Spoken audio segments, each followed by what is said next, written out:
হরে কৃষ্ণ দর্শক বন্ধুরা, গীতা পাঠ করলে কি কি উপকারিতা হয় বা কি কি ফল পাওয়া যায় তা আজকে আমি আপনাদের জানাচ্ছি। আমাদের কর্মজীবনে গীতা পাঠ করার সময় হয়ে ওঠে না, তাই যদি গীতা পাঠ করার সময় না পান তবে গীতা শ্রবণ করুন। গীতা পাঠ করলে যেমন গীতার মাহাত্ম্য অবশ্যই পড়া উচিত, তাই সেরকম গীতা শ্রবণ করলেও গীতার মাহাত্ম্য অবশ্যই শোনা উচিত। আমরা অনেকে মোবাইলে গীতা শ্রবণ করে থাকি, কিন্তু গীতার পাঠ শ্রবণ করা আমাদের হয় না, আমরা শুনতে পাই না। মনে রাখবেন, পৃথিবীর সমস্ত রাস্তা যদি গুগল দেখায়, একমাত্র স্বর্গের রাস্তা দেখাবে আমাদের শ্রীমদ্ ভগবদ গীতা।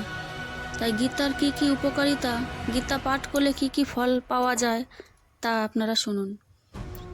ব্রহ্মা কহিলেন, প্রথম অধ্যায় পাঠ করিলে লোকের মন পবিত্র হয়। দ্বিতীয় অধ্যায় পাঠে বুদ্ধি নির্মলতা লাভ করে। তৃতীয় অধ্যায় পাঠে সর্বপাপ দূর হয়। চতুর্থ অধ্যায় পাঠ করিলে ব্রহ্মা হত্যা ও স্ত্রী হত্যাজনিত পাপ তৎক্ষণাৎ দূর হইয়া যায়। পঞ্চম অধ্যায় পাঠ করিলে 14 মহাপাপ দূর হয়। ষষ্ঠ অধ্যায় পাঠ করিলে মন্দ ভাগ্য নাশ হয়। সপ্তম অধ্যায় পাঠ করিলে নির্মলতা লাভ করে। অষ্টম অধ্যায় পাঠে অখাদ্য ও অপেয় দ্রব্য গ্রহণজনিত সকল প্রকার পাপ দূর হয়। নবম অধ্যায় পাঠে পৃথিবীর দানের সম পুণ্যলাভ হয়। দশম অধ্যায় পাঠে সর্বপাপ বিনষ্ট হইয়া শ্রেষ্ঠ জ্ঞান জন্মে। একাদশ অধ্যায় পাঠে ব্রহ্মজ্ঞান লাভ হওয়ায় তাহার মুক্তি হয়। দ্বাদশ অধ্যায় পাঠে ভগবান বিশুদ্ধ ভক্তি জন্ম। ত্রয়োদশ অধ্যায় পাঠ করিলে জ্ঞানচক্ষু বিকাশে তাহার শান্তি লাভ হয়।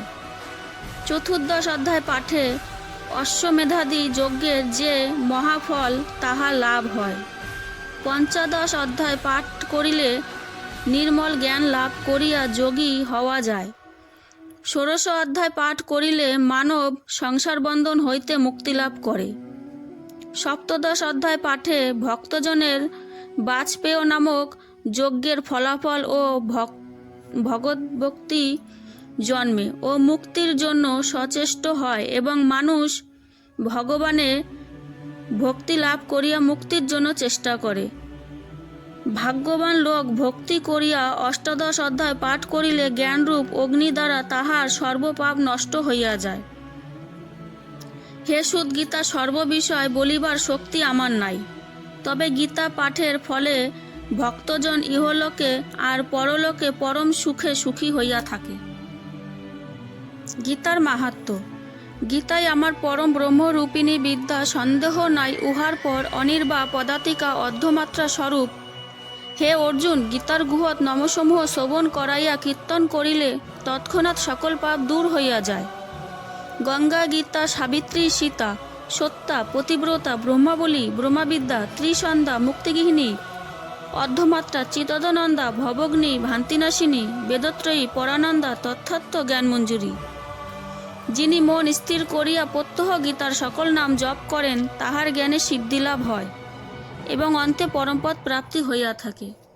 হরে কৃষ্ণ কৃষ্ণ কৃষ্ণ হরে হরে, হরে রাম রাম রাম হরে হরে।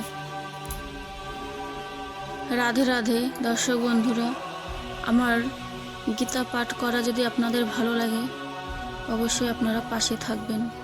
আপনাদের একটি লাইক, একটি কমেন্ট আমাকে পরবর্তী ভিডিও করার উৎসাহ বাড়িয়ে দেয়। জয় শ্রীকৃষ্ণ। সকলে ভালো থাকবেন। ঈশ্বর আপনাদের মঙ্গল করুক।